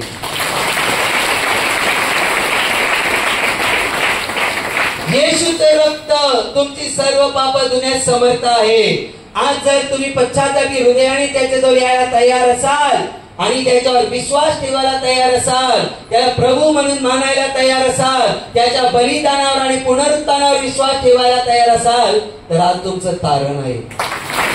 येशूच्या नावात तुम्ही तारण मिळवणार आहात. आणि ज्यांचं तारण झालंय आणि आज जितक्यांचं तारण होईल, तुम्ही सगळे देवामध्ये येशूमध्ये चालायला सुरुवात करा, चांगली कामं करा आणि टिकून राहा, म्हणजे तुम्ही खऱ्या अर्थाने देवाच्या घरामध्ये पोहोचाल. अनंत काळ त्याच्या बरोबर राहाल आणि देवाची फळं तुम्हाला येतील. आनंद, शांती, आशीर्वाद हे सगळं तुम्हाला प्राप्त होईल प्रियानो. म्हणून प्रभूवर विश्वास ठेवा, कारण कृपेनेच विश्वासाच्या द्वारे तुमचे तारण झाले आहे. हे तुमच्या हातून झाले असे नाही, तर हे देवाचे दान आहे, लक्षात ठेवा.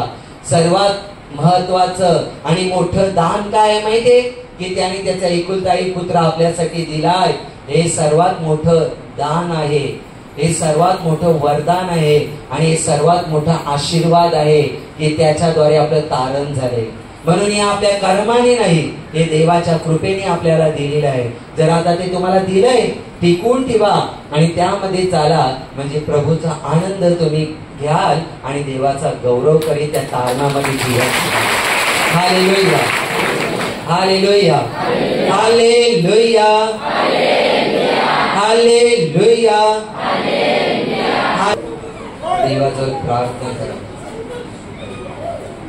हृदयाने अंतकरणाने प्रभू येशूजवळ प्रार्थना करा. पश्चातापी हृदयाने देवाजवळ या. पश्चातापी अंतकरणाने देवाजवळ या. देवावर विश्वास ठेवा. प्रत्येक पाप देवापुढे कबूल करा. प्रत्येक पाप कोणाला माहिती नसतील पण देवाला माहिती आहे. पण आज तुमचे पाप देवापुढे कबूल करा. सांगा की प्रभू ही माझी पाप आहेत, मला कबूल आहेत, मी चुकलो, मला माफ कर प्रभू येशू. सांगा देवाला. तो देव तुम्हाला बोलावित आहे. येशू तुम्हाला बोलावित आहे. या प्रभू येशू जवळ पूर्ण हृदय घेऊन या. आज हृदयाने प्रार्थना करा. हृदयाने केलेली प्रार्थना डोळ्यातून बाहेर पडते अश्रूंच्या रूपाने. आज पश्चातापी अंतकरणाने प्रार्थना करा. येशू बोलावी तुम्हा, येशू बोलावी तुम्हा, येशू बोलावी तुम्हा, येशू बोलावी तुम्हा. प्रेमाने आपल्या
तुम्हाला मिठीत वेंगीत घ्यायला प्रभू येशू बोलावित आहे.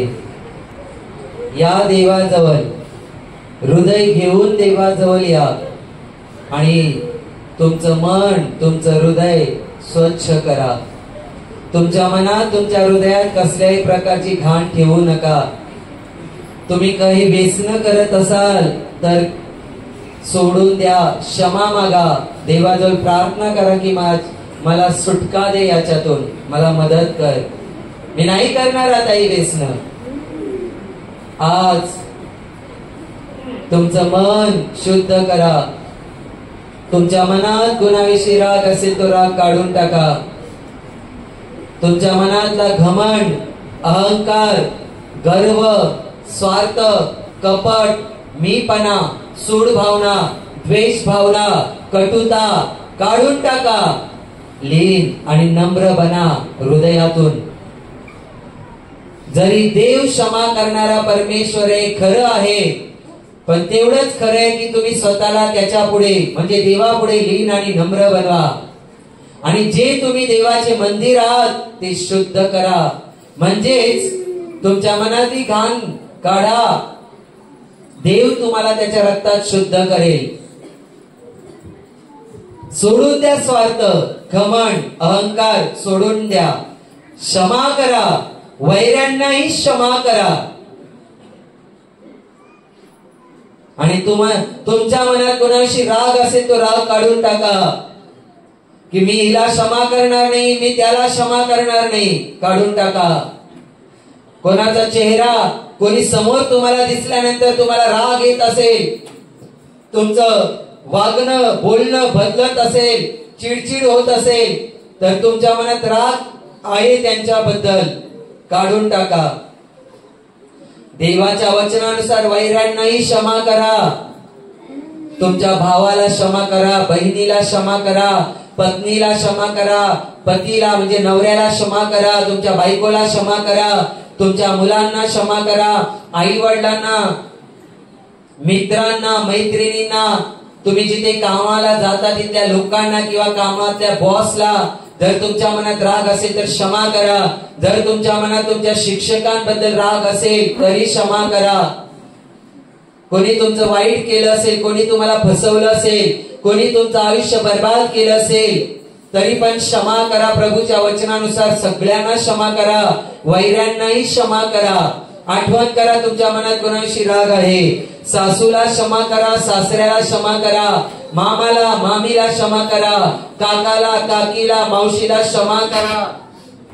लोकांना म्हणजे ज्यांच्या बद्दल तुमच्या मनात राग आहे त्या प्रत्येकाला क्षमा करा. जशी प्रभूने तुम्हाला क्षमा केली तशी तुम्ही सगळ्यांना क्षमा करा. आज जर तुम्ही क्षमा केली तर देव तुम्हाला तुमच्या पापांची क्षमा करेल. देव तुम्हाला स्पर्श करेल. पवित्र आत्म्याचं सामर्थ्य तुमच्यावर येईल. तुमच्या जीवनातील बंधनं तुटतील, रोग निघून जातील, सैतानाचे अधिकार संपून जातील. म्हणून यासाठी आधी तुमचं मन स्वच्छ शुद्ध करा. मनातला राग काढून टाका. आणि ज्यांच्याबद्दल तुमच्या मनात राग आहे त्या प्रत्येकाला प्रभू येशूच्या नावात क्षमा करा. क्षमा करा. कारण देवानेच सांगितलंय क्षमा करायला.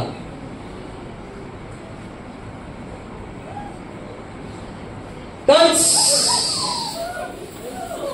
टच.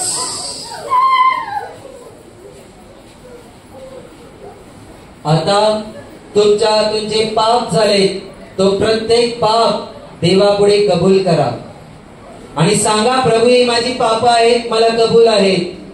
चोरी करणं, खोटं बोलणं, शिव्या देणं, श्राप देणं, दुसऱ्याला मन दुखेल असं बोलणं, खोट्या साक्ष देणं, खोट्या सह्या करणं, व्यभिचार, जार कर्म, गर्भपात करणं, गर्भपाताचा सल्ला देणं, परस्त्रीचा परपुरुषाचा लोभ धरणं, चोऱ्या करणं, लोकांना फसवणं, असली घाणेरडे पिक्चर पाहणं, फोटो पाहणं, वाचणं, प्रत्येक पाप देवापुढे कबूल करा. भले तुमची पाप कोणाला माहिती नसतील पण देवाला सगळं माहिती आहे. पण तुम्ही स्वतःहून कबूल करा देवापुढे की प्रभू मी कबूल करतो, हे पाप माझ्याकडून झालंय, मी केलंय. सांगा देवाला तुमचा प्रत्येक पाप कबूल करा आणि पापाचा पश्चाताप करा की प्रभू ही माझी पाप आहेत, मला वाईट वाटतं, मला लाज वाटतं, मी असं नको वागायला पाहिजे होतं, मी असं नको जगायला पाहिजे होतं, मी असली घाण कामं नको करायला पाहिजे होती, पण तरी सुद्धा मी असली कामं केलेत. क्षणिक सुखासाठी मी तुझ्या आज्ञा मोडल्यात, मला पश्चाताप होत आहे देवा. पश्चाताप करा तुमच्या पापांचा. नुसता पश्चाताप बोलून नव्हे, तर बायबल म्हणतं पश्चातापाला शोभेतील अशी फळं द्या. म्हणजे आज जर पश्चाताप कराल तर इथून गेल्यानंतर पुन्हा त्या घाणीमध्ये घुसू नका, पुन्हा ते पाप करू नका. बायबल म्हणतं जो पाप कबूल करतो आणि सोडून देतो तो स्वतःच बरं करतो, असं नीतिसूत्रात सांगितलेलं आहे. म्हणून आज पश्चाताप करा आणि सोडून द्या, पुन्हा त्या घाणीत घुसू नका. सांगा देवाला की खरंच प्रभू मला पश्चाताप होत आहे, मी तुला दुखावलंय देवा, मी तुझ्या आज्ञा मोडले, ते बाबा मी तुझ्या विरुद्ध वागलोय, म्हणून आज माझी ही अशी अवस्था आहे. मला पश्चाताप होत आहे देवा. आता तुमच्या पापांबद्दल क्षमा मागा देवाजवळ. सांगा प्रभू मला क्षमा कर, मी पाप केलेत, माझ्यातून अनेक पाप घडलेत, मला माफ कर. तुझ्या रक्ताने मला धु, शुद्ध कर. तू माझ्यासाठी तुझा प्राण क्रूसावरती अर्पण केलास, तुझं रक्त सांडलंस, बलिदान दिलंस.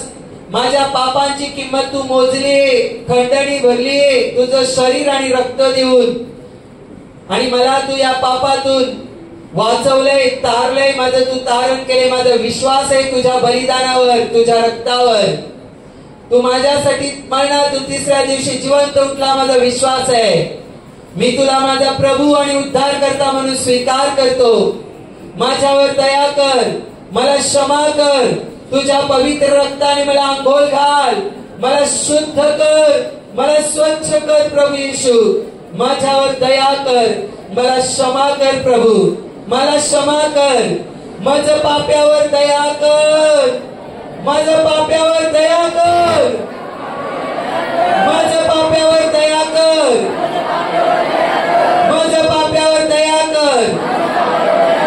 मला क्षमा कर येशू, हे प्रभू येशू, माझ्यावर दया कर, मला क्षमा कर, मला क्षमा कर. मी विश्वास ठेवतो तू मला क्षमा केले, तू मला पापातून मुक्त केले, तुझ्या कृपेने माझं तू तारण केले. तुला धन्यवाद, धन्यवाद प्रभू येशू, धन्यवाद प्रभू येशू, धन्यवाद प्रभू येशू, धन्यवाद प्रभू येशू, धन्यवाद प्रभू येशू. मानवाच्या उतारा प्रभू दयेच्या सागरा, मानवाच्या उतारा प्रभू दयेच्या सागरा. पतित मानवा तारायाला, पतित मानवा तारायाला भुवया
आणि बोला, हे प्रभू येशू, तू माझ्यावर कृपा केलीस आणि माझ्या पापांची शिक्षा तू स्वतःवर घेतलीस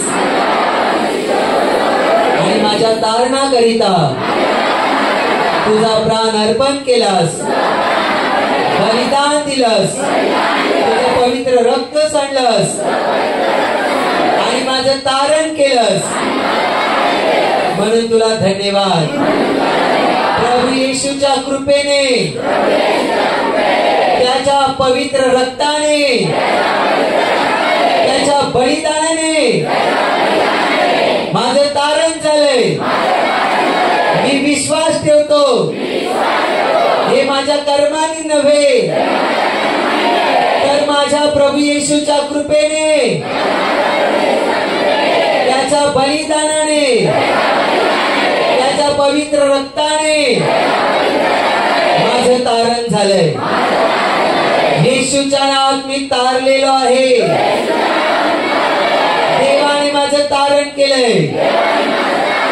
प्रभू येशूच्या नावात माझं तारण केलंय. मी नियमशास्त्राच्या अधीनतेत नाही तर कृपेच्या अधीनतेत आहे. देवाची कृपा माझ्यावर झाली. धन्यवाद येशू, धन्यवाद येशू, धन्यवाद प्रभू येशू. आता तुमच्या शरीरात जिथे कुठे आजार असेल त्या आजारी भागावर हात ठेवा. तेथे हात ठेवणं शक्य नसेल तर तुमच्या छातीवर हात ठेवा. पूर्ण विश्वासाने हात ठेवा. प्रभू तुम्हाला, तुम्ही जिथे कुठे आहेत, प्रभू येशू तुम्हाला स्पर्श करेल. त्याला तुम्हाला बरं करायला वेळेची, जागेची काही अडचण नाही. कुठेही आणि कधीही तो तुम्हाला स्पर्श करून बरं करेल. फक्त तुमचा हृदयातून देवावर विश्वास दाखवा. विश्वास बाळगणाऱ्याला सर्व काही शक्य आहे. विश्वास ठेवशील तर देवाचे गौरव पाशील. त्या देवाचं सामर्थ्य तुमच्यावर येत आहे. बोला, प्रभू येशू, तुला बसलेल्या फटक्याने मला आरोग्य मिळालंय.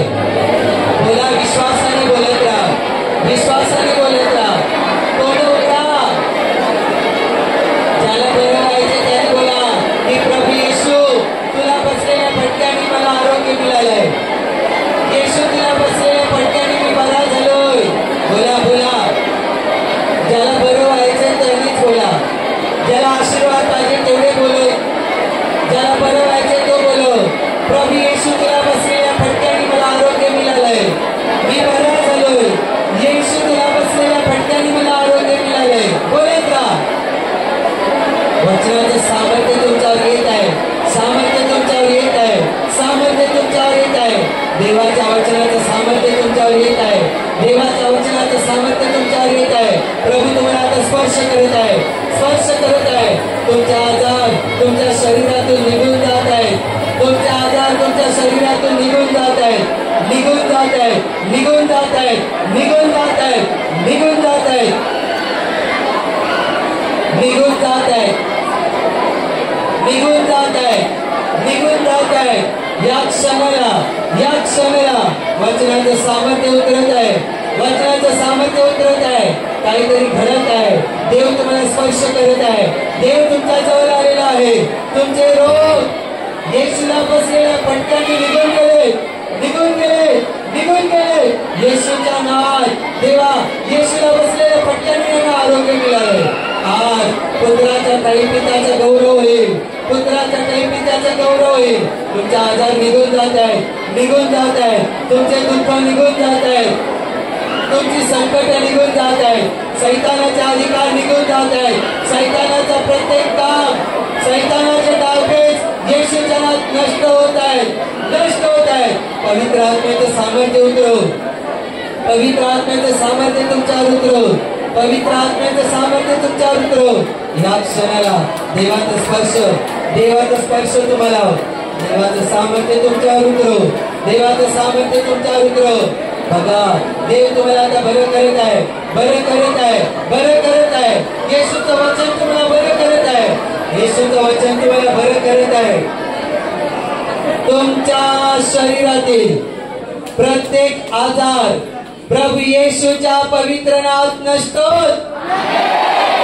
जे आंधळे आहेत त्यांना दिसायला लागो, जे मुके आहेत ते बोलायला लागो, बहिरे ऐकायला लागो, लंगडे चालायला लागो, पक्षघाती उठोत, कुष्ठरोगी शुद्ध होत, मानसिक रोगी किंवा वेडेपणा वेड्यासारखं वागतात, येशूच्या नावात मानसिक रोगी बरे होत, ब्रेन ट्यूमर, डोक्याच्या गाठी आणि डोक्याच्या आणि मेंदूचे सर्व प्रकारचे रोग प्रभू येशूच्या नावात नष्ट होत, डायबिटीज, ब्लड प्रेशर, कॅन्सर, दमा, टीबी, HIV प्रभू येशूच्या नावात आज्ञा देतो नष्ट होत.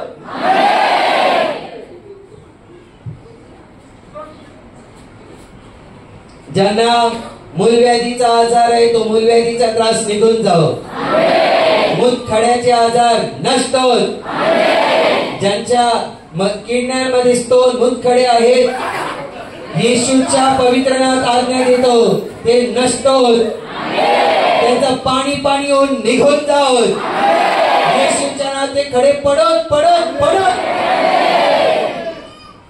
ज्यांना हृदयाचे आजार आहेत ते आजार निघून जावत, लिव्हरचे प्रॉब्लेम, सूज किंवा लिव्हरला सांगितलेले होल किंवा आतड्यांचे आजार येशूच्या नावात नष्ट होत, बरगड्यांचे त्रास प्रभू येशूच्या नावात निघून जावत, छातीचे सर्व आजार येशूच्या नावात निघून जावत, जर छातीत पाणी असेल, सूज असेल, येशूच्या नावात नष्ट होत.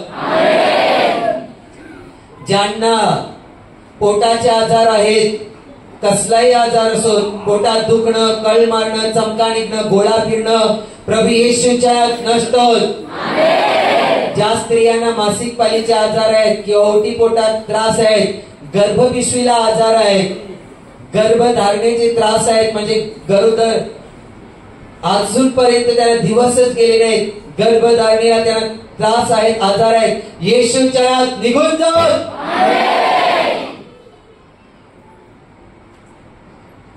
संधिवात येशूच्या नावात निघून जावं.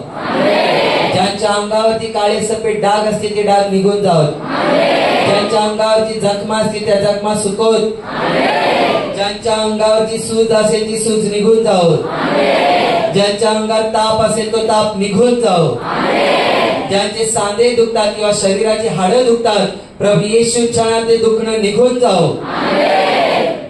जे व्यसनात आहे ते व्यसन मुक्त होत, जे कर्जात आहे ते कर्ज मुक्त होत, ज्यांच्यावर केस चालू आहे ते केस मधून मुक्त होत, ज्यांचे व्यवहार अडकले किंवा कोर्ट कचेरीची कामं अडकले ती पूर्ण होत, ज्यांचे पैसे अडकले त्यांचे पैसे त्यांना परत मिळवत,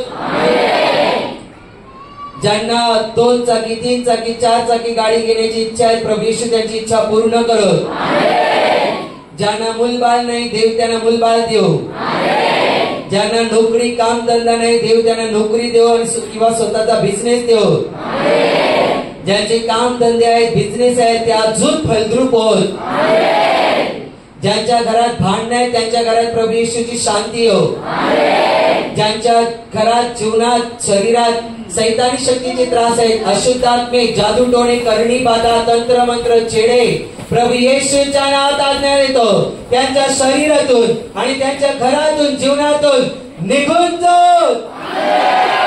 प्रभू येशूच्या नावात संत पुन्हा त्यांच्यात शिरू नका. तुमच्या जीवनातील आणि कुटुंबातील प्रत्येक दुःख, संकट आणि समस्या प्रभू येशूच्या नावात नष्ट होत. तुमच्यावर आणि तुमच्या कुटुंबावर प्रभू येशूचे महान मोठे आशीर्वाद येऊ.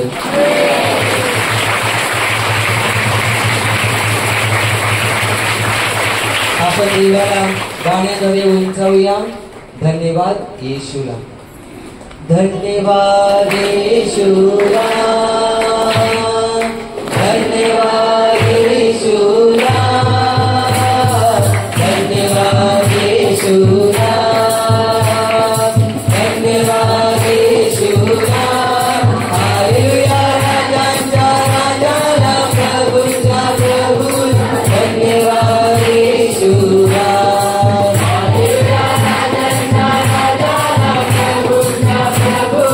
धन्यवाद येशूला.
जोरात टाळ्यांनी धन्यवाद प्रभू, धन्यवाद प्रभू यीशु, धन्यवाद धन्यवाद धन्यवाद धन्यवाद धन्यवाद प्रभु यीशु, धन्यवाद स्वर्गीय पिता, धन्यवाद पवित्र आत्मा, धन्यवाद धन्यवाद धन्यवाद धन्यवाद धन्यवाद धन्यवाद।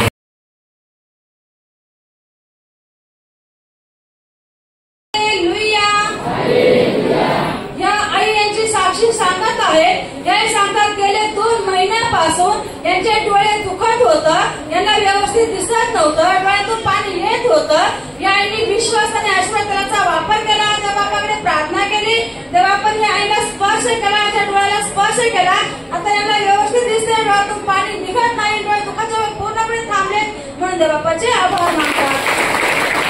या आई यांची साक्षी सांगत आहे, हे सांगतात बरेच दिवसापासून यांचे कान दुखायचे, कानातून पाणी यायचं, यांचे डोळे दुखायचे, डोळ्यातून पाणी यायचं, यांना व्यवस्थित ऐकायला येत नव्हतं। या आईने विश्वास आणि आशीर्वादाचा वापर केला, देवाकडे प्रार्थना केली, देवाने आईला स्पर्श करून यांचे कान जे दुखायचे ते पूर्णपणे थांबले, जे डोळे दुखायचे ते पूर्णपणे थांबले, डोळ्यातून पाणी येणं थांबले, आणि व्यवस्थित दिसतंय, व्यवस्थित ऐकायला येतंय, म्हणून देवाचे आभार मानतात। हालेलुया, या व्यक्ती स्वतः साक्षांतात ते त्याच्या छाती दुखायचं, त्याच्यामुळे त्यांना जम लागायचा, त्यांना कामधंदा करायला सुद्धा त्रास व्हायचा। पण ते सांगतात ते इथं प्रार्थनेत हजर होते आणि इथं प्रार्थनेत उठवण्यात आलं होतं का ज्यांना छातीचे त्रास आहेत ते उभे राहत। पाशाने जेव्हा त्यांना उभं राहायला सांगितलं तेव्हा पाशाने इथून प्रार्थना केली, आणि जेव्हा प्रार्थना करण्यात आली ज्याच्या छातीचे त्रास आहेत ते त्यांचे छातीचे त्रास काढत आहे, त्याच वेळेस देवाचा अभिषेक सामर्थ्य बहिणीवाला देवा तिला स्पर्श केला, आणि जो काही छातीचं दुखणं होतं त्या छातीच्या दुखण्यातून तेव्हा तिला पूर्णपणे बरं केला, आता तिला कोणत्या प्रकारचा त्रास होत नाही, मग त्या परमेश्वराला धन्यवाद देतात। या बहीण त्यांच्या आईची साक्षात्ता, त्यांच्या आई कामाला गेल्या होत्या आणि अचानक तिथं चक्कर येऊन पडल्या, आणि चक्कर येऊन पडल्याच्या नंतर त्यांना दवाखान्यात नेण्यात आलं, आणि ते सांगतात जेव्हा दवाखान्यात नेण्यात आलं त्यांना नाशिकला नेण्यात आलं, त्यांचं सिटी स्कॅन सुद्धा करण्यात आलं। पण ही बहीण सांगते त्यांना माहिती झाला, त्याने सतत त्यांनी परमेश्वरावर प्रार्थना करायला सुरुवात केली, जे काही त्यांच्या आईला जो त्रास झाला ते सर्व रिपोर्ट नॉर्मल येऊन ते सांगतात त्यांची प्रार्थना देवाने ऐकली, त्यांच्या आईचे रिपोर्ट नॉर्मल आले, आणि जे काही त्यांना चक्रांचा त्रास होता तोही निघून गेला, मग त्या परमेश्वराला धन्यवाद देतात। ही बहीण ती स्वतः साक्षात ती सांगते तिला मुळव्याधीचा त्रास होत होता, आणि ती सांगते तिने विश्वासाने त्या प्रार्थनेमध्ये येत राहिले, आणि त्या सांगतात एक दिवस प्रार्थनेमध्ये इथं हजर होत्या, आणि आजारमुक्त प्रार्थनेच्या पाशाने इकडून आज्ञा देत होते का तुमच्या शरीराच्या मुळव्याधीचा त्रास परमेश्वर काढत आहे। त्याच वेळेस देवाचा स्पर्श बहिणीला झाला, तेव्हा तिला स्पर्श केला, आणि जो काही मुळव्याधीचा त्रास होत होता तो पूर्णपणे त्या प्रार्थनेमध्ये निघून गेला, देवाने तिला बरं केलं, आरोग्य दिलं, मग त्या परमेश्वराला धन्यवाद देतात। आई यांची साक्षी सांगत आहे, हे सांगतात बरेच दिवसापासून यांचे हातपाय दुखायचे, तसेच हातापायांना वाम यायचे, हातापायांचे सांधे दुखायचे, हा त्रास सकाळपर्यंत होताच होता। पण आताच्या आजारमुक्तीच्या प्रार्थनेमध्ये या आईने विश्वासाने भाग घेतला, देवाकडे प्रार्थना केली, देवाने आईला स्पर्श करून पूर्णपणे बरं केले, म्हणून देवाचे आभार मानतात। आवाज ते साक्ष सांधे का बरेच दिवसापासून त्याचं खूप असं सांधे दुखायचे, तसे त्याच्या पोटात पण दुखायचे, या त्रासासाठी आज पण त्याला हा त्रास होता। म्हणजे आताची आजाराची प्रार्थना चालू असताना विश्वाचा स्पर्श त्यांना झाला, आणि त्यांचे सांधे दुखण्याचा त्रास होता आणि त्याच्या पोटात दुखण्याचे त्रास होते, या सर्व त्रासापासून कमिशन त्यांना आरोग्य आशीर्वाद देखील, म्हणजे कमिशनराचे आभार मानतात। हालेलुया। या भाऊ त्यांचे स्वतःचे साक्ष सांगते का त्याला जुलाबाचे त्रास होते, ते सांगतात का 8 महिन्यापासून हा त्याला जुलाबाचा त्रास होत होता, त्याच्यावर त्याने अनेक औषधे केले, पण त्याला काही फरक पडला नाही। ते सांगतात का त्या जेवढे ते औषध घेते तेवढा परत तेव्हा त्याला फरक पडायचा, पुन्हा त्याला तो जुलाबाचा त्रास व्हायचा। ते सांगतात का जेवण केल्यानंतर त्यांचं खूप असं पोट दुखून यायचं, आणि थोडं असं त्याला जुलाब यायचं, त्याच्यामुळे 8 महिन्यापासून त्याला हा त्रास होता, त्याच्यामुळे त्याच्या शरीरात अशक्तपणाचा त्रास वाढला होता, त्याच्यामुळे चालायला उठायला बसायला हा त्रास होत होता। ते सांगतात जसं त्याला येशूविषयी माहीत झालं, ते सांगतात ते परमेश्वराकडे आपल्या येशूकडे यायला सुरुवात केली, ते सांगतात ते येशूकडे यायला सुरुवात केली, प्रार्थना करायला सुरुवात केली, आणि आशीर्वादाचा वापर करत राहिले। हळूहळू स्पर्श त्याला होत गेला, म्हणजे ते सांगतात आता त्याला महिना झाला आहे, ते परमेश्वराकडे आपल्याकडे प्रार्थना येतात, आणि त्याला आता महिना होऊन गेला आहे, आणि आता त्याला जुलाबाचे कोणत्याही प्रकारचे त्रास होत नाही। जे 8 महिन्यापासून त्याला जे त्रास होत होते त्या सर्व त्रासापासून परमेश्वर त्याला आरोग्य आशीर्वादित केलं, म्हणजे परमेश्वराचे आभार मानतो। म्हणजे स्वतः साक्षांतात ते सांगतात घसा दुखायचा, त्यांना त्या घशामुळे भरपूर म्हणजे घशात त्रास व्हायचा. त्यांनी विश्वासाने परमेश्वर प्रार्थना केली, त्याचा वापर केला, त्याद्वारे त्यांना स्पर्श केल्यानंतर काही घशाचा त्रास होता तो परमेश्वर पूर्णपणे काढून टाकला. तसं त्यांच्या पतीची साक्षात त्यांच्या पतीच्या हाताला जखम झाली होती, त्यासाठी त्यांनी परमेश्वर प्रार्थना केल्याशिवाय त्याचा वापर केला. त्याद्वारे त्याच्या पतीला स्पर्श केला, ती काही हाताला झाली जखम होती ती पूर्णपणे देवाने बरी केली. तर त्यांची तिसरी साक्ष ते सांगतात त्यांच्या घरी साप निघाला होता, तो काही केल्या जात नव्हता. यांनी विश्वासाने तेल पाणी शिंपडलं, परमेश्वर प्रार्थना केली, त्याद्वारे त्या सापाला स्पर्श केला, तो साप निघून गेला. म्हणते परमेश्वराला धन्यवाद देतात. यावेळी ते स्वतः साक्षात ते सांगतात त्याच्या छाती दुखाय, त्यांना भरपूर त्रास व्हायचा आणि त्याच्या त्रासामुळे त्यांना दमे लागायचा आणि इतर काम करायला गेलं त्यांना त्रास व्हायचा. पण ते सांगतात त्यांनी विश्वासाने त्या प्रार्थनेमध्ये येत राहिले आणि ते सांगतात एका प्रार्थनेमध्ये पाशाने उठवलं, त्यांना छातीचे त्रास ते उभे राहत, त्यांच्यासाठी मी प्रार्थना करत आहे. ते सांगतात त्या विश्वासाने उभ्या राहिल्या आणि ज्यावेळेस पाशाने प्रार्थना केली, देवाचा स्पर्श या बहिणीला झाला आणि जे काही छातीचं दुखणं होतं त्या छातीच्या दुखण्याच्या त्रासातून देवाने तिला पूर्णपणे बरं केलं, आरोग्य दिलं. तसं त्यांच्या मुलाची म्हणजे त्याच्या नाताची साक्षात ते सांगतात त्याच्या नाताला ताप आला होता आणि ताप जास्त झाल्यामुळे त्याला त्या सारखा तो त्याला आकळी आली. ते सांगतात त्यांनी त्या दवाखान्यात नेलं आणि दवाखान्यात डॉक्टरांनी सांगितलं कदाचित त्याला पीडितचा त्रास होऊ शकतो. पण ते सांगतात त्यांनी विश्वासाने परमेश्वर प्रार्थना केली, याचे रिपोर्ट नॉर्मल होते आणि ज्यावेळेस डॉक्टरांनी तपासले त्यावेळेस ते रिपोर्ट सर्व नॉर्मल आले. देवाने त्यांच्या नाताला स्पर्श करून बरं केलं, आरोग्य दिलं. त्या परमेश्वराला धन्यवाद देतात. त्यांची साक्षी सांगत आहे, हे मी सांगते बरेच वर्षापासून यांना मुळाचा भरपूर त्रास होत होता, पण मी सांगते यांचा विश्वास येशूवरती आहे.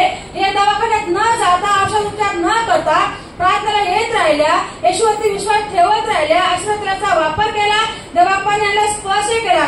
गेल्या 1 महिन्यापासून यांचा पूर्णपणे त्रास निघून गेले, म्हणून देवापाचे आभार मानतात.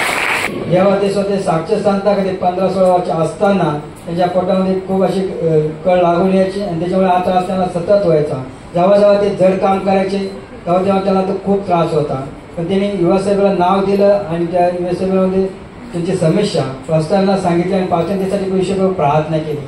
त्याच्यावर पैसे त्यांना झाला आणि जे त्यांना जिममध्ये जेव्हा जेव्हा त्यांनी जड काम केल्यानंतर जेव्हा तिथं जड काम करायचे तेव्हा त्यांना जो पोटामध्ये जो त्रास होता त्या सर्व त्रासापासून पेशंटला आरोग्य आशीर्वाद केलं. म्हणजे पेशंटचे आभार. यामध्ये स्वतः साक्षात त्यांना थंडी ताप त्रास व्हायचा, त्यांनी मळमळ उलटीचा त्रास होत होता, तर त्यांना चक्कर यायचे आणि ते माने दुखायचे. त्यांनी विश्वासाने परमेश्वर प्रार्थना केली, आशीर्वाद त्याचा वापर केला, त्याद्वारे त्यांना स्पर्श केला आणि सर्व त्रासातून त्यांना पूर्णपणे बरं केलं. तसं त्यांच्या मुलीची साक्षात त्यांच्या मुलीच्या मानेवर गाठ आली होती, त्यांनी विश्वासाने त्या ठिकाणी आशीर्वाद तेल लावत राहिल्या, कोणाची प्रार्थना ऐकत राहिल्या, त्याद्वारे त्यांच्या मुलाला स्पर्श केला, ती गाठही नाही शिकली. म्हणून त्या परमेश्वराला धन्यवाद देतात. ही बहीण यांच्या दोन्ही मुलांची साक्षी सांगत आहे. इवे सांगते मुलाचा कान दुखत होता, इवे सांगते कान दुखत असताना यांनी विश्वासाने आशीर्वादाचा वापर केला, देवाकडे प्रार्थना केली, देवाने या मुलाला स्पर्श केला, यांच्या कानाला स्पर्श केला, याचा कान फुटला, पूर्णपणे कान बाहेर निघली आणि या मुलाचा कान पूर्णपणे बरा झाला. तसंच चंद्राची साक्ष आहे, त्याला ताप येत होता, या बहिणीने विश्वासाने आशीर्वादाचा वापर केला, देवाकडे प्रार्थना केली, देवाने मुलाला स्पर्श करून पूर्णपणे बरं केले. तसंच इवे सांगते यांच्या नवऱ्याची साक्ष आहे, इवे सांगते यांच्या नवऱ्याला अचानक रक्ताची लघवी व्हायला लागली आणि नंतर तर यांच्या मिस्टरांची लघवी 3 दिवस पूर्णपणे बंद झाली. इवे सांगते त्यांना दवाखान्यात नेलं, डॉक्टरांनी चेक केलं, डॉक्टर सांगत होते सोनोग्राफी करा. इवे सांगते यांनी सोनोग्राफी केली, डॉक्टरांनी सोनोग्राफी करून सांगितलं ऑपरेशन करावं लागत, त्याला ऍडमिट करा. पण इवे सांगते यांचा विश्वास येशूवरती होता, यांनी देवाकडे प्रार्थना केली, देवापा यांना ऍडमिट होण्याची पाळी येऊन दे नको आणि ऑपरेशनची पाळी होऊन दे नको. इवे सांगते त्या अवस्थेमध्ये यांच्या मिस्टरांना घरी आणलं, गुडघे टेकले, देवाकडे प्रार्थना करत राहिल्या, आशीर्वादाचा वापर करत राहिल्या, देवाने यांची प्रार्थना ऐकली, यांच्या नवऱ्याला स्पर्श केला आणि यांच्या नवऱ्याची लघवी आता पूर्णपणे नॉर्मल होते, व्यवस्थित आहे. म्हणून देवाचे आभार मानतो. दोन्ही तुमचं करा, डोळे बंद करा, पूर्ण मन पूर्ण लक्ष देवाकडे लावा. पवित्र देव आता सुद्धा तुम्हाला आशीर्वाद देईल, तो तुमच्या जीवनात पण आता साक्ष तयार करेल. त्याचं सामर्थ्य इथे आहे, पवित्र आत्मा इथे हजर आहे, त्याच्या छेदलेल्या हाताने तो तुम्हाला तुमच्या कुटुंबाला स्पर्श करेल आणि एकदा देवाचा स्पर्श तुमच्यावर आला ती कृपा तुमच्यावर आली, तुमचे जीवन बदलेल, तुमच्या कुटुंबातले प्रॉब्लेम समस्या निघून जातील, ज्या गोष्टी तुम्हाला अशक्य वाटतात त्या गोष्टी शक्य होतील, देवाची कृपा तुम्ही अनुभव कराल, त्याचं सामर्थ्य तुम्ही अनुभव कराल। या क्षणाला देवाने स्वर्गाचा दरवाजा आपल्यासाठी उघडलेला आहे, स्वर्गातून आशीर्वाद येत आहे, स्वीकार करा। तुम्हा सर्वांवर प्रभू येशूचे महान मोठे आशीर्वाद उतरो। तुम्ही जाल तिथे यशस्वी व्हाल, तुम्ही बोलाल तसे घडेल, तुमच्या मनातील प्रत्येक इच्छा प्रभू येशू पूर्ण करेल, शैतानाच्या डाव पेचापासून प्रभू येशू तुमचं रक्षण करेल, तुमच्या जीवनातील आणि कुटुंबातील प्रत्येक दुःख, संकट आणि समस्या प्रभू येशूच्या पवित्र नामात नष्ट होत, तुमच्यावर आणि तुमच्या कुटुंबावर, तुमच्या घरावर, घरातल्यांवर प्रभू येशूचे महान मोठे आशीर्वाद येऊ। ज्या लोकांना पवित्र आत्मा सामर्थ्य हवंय, देवाचं काम करायचे सामर्थ्य हवंय, दोन्ही हात उंच ठेवा आणि आता विश्वासाने सामर्थ्याचा स्वीकार करा। तुमच्या हृदयात, तुमच्या अंतःकरणात देवाचं अभिषेक, सामर्थ्य स्वीकार करा, स्वीकार करा, स्वीकार करा तो पवित्र आत्मा। तुम्हा सर्वांवर पवित्र आत्मा उतरो। जब से प्यारा यीशु आया, मेरा जीवन बदल गया, जब से मैंने उसे पाया, मेरा जीवन प्रभु यीशु जाना आशीर्वाद, प्रभु यीशु जाना तुमचा प्रवास सुखाचा, तुमच्या मार्गाच्या अडथळे यीशु जानात नसतो। देव तुमच्या बरोबर आहे, देव तुमच्या आणि तुमच्या घराचा उद्धार करो, मोठमोठे साक्ष घडून देऊन देव तुम्हाला त्याच्या पवित्र आत्म्यात, सामर्थ्यात, वचनात, विश्वासात मजबूत करो।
Bye.